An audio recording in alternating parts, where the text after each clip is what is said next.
Les maisons d'autrefois étaient bien plus que de simples habitations. On y naissait et on y mourait.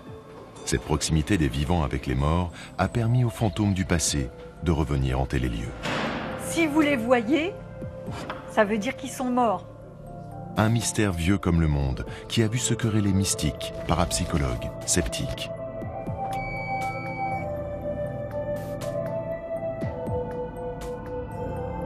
Au XIXe siècle, ce sont des scientifiques socialement reconnus qui cherchent à en percer le secret. Pierre Curie consultait un médium, Camille Flammarion faisait tourner les tables.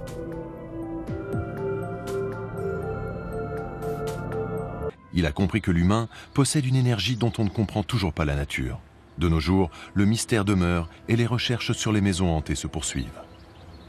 Il continue aujourd'hui d'avoir des gens qui rapportent des phénomènes de hantise, c'est extrêmement courant, et c'est l'expérience en France qui est la plus rapportée parmi toutes les expériences paranormales. Un sondage a été fait récemment et publié dans Science et Vie qui montrait que c'était 14% de la population.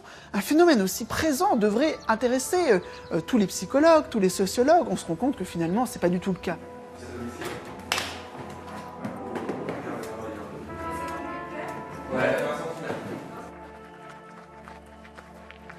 L'objectif de ce groupe est de venir en aide aux personnes qui pensent être victimes de phénomènes paranormaux. XBI est un groupe d'enquête sur les phénomènes paranormaux. Pour les victimes, il est devenu plus facile de se tourner vers ces organismes plus médiatiques dont l'approche et le protocole scientifique a été remplacé par des outils technologiques. Il faut qu'on le voit. On va s'installer ici en fait. Dans le KGB, on va mettre juste dans le couloir de la porte. Il peut y avoir deux cas de figure. Le tout premier cas de figure, c'est nous qui prenons contact avec des endroits susceptibles d'abriter des phénomènes paranormaux, comme les châteaux, les forts militaires et ainsi de suite. Ou alors, dans un deuxième cas, donc c'est des particuliers qui nous contactent via notre site. Bon, on va avec la table de reproduction d'une chambrée. Équipe en place, Thierry, moi.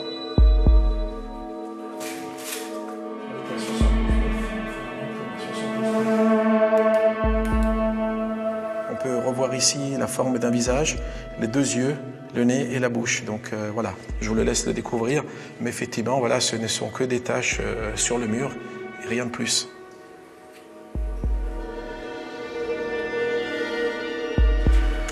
On s'installe ici.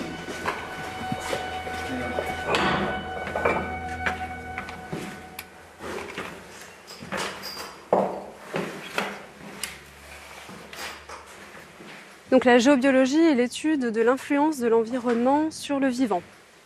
Je peux vous montrer pour vous montrer. Donc une zone de perturbation électromagnétique ici.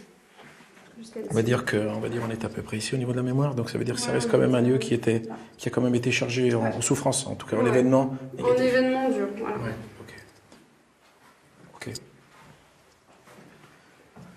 Ça peut être des ondes qui vont être émises par le sol, les nappes phréatiques, ça peut être aussi les failles géologiques, ça peut être aussi tout ce qui est d'ordre pollution électromagnétique. Quand on va intervenir dans une maison, si on a bien sûr écarté toutes les possibilités, que ce soit de la nature du sol ou d'ordre de pollution électromagnétique, on va s'intéresser à savoir est-ce que ça peut être un phénomène de hantise ou de mémoire des murs.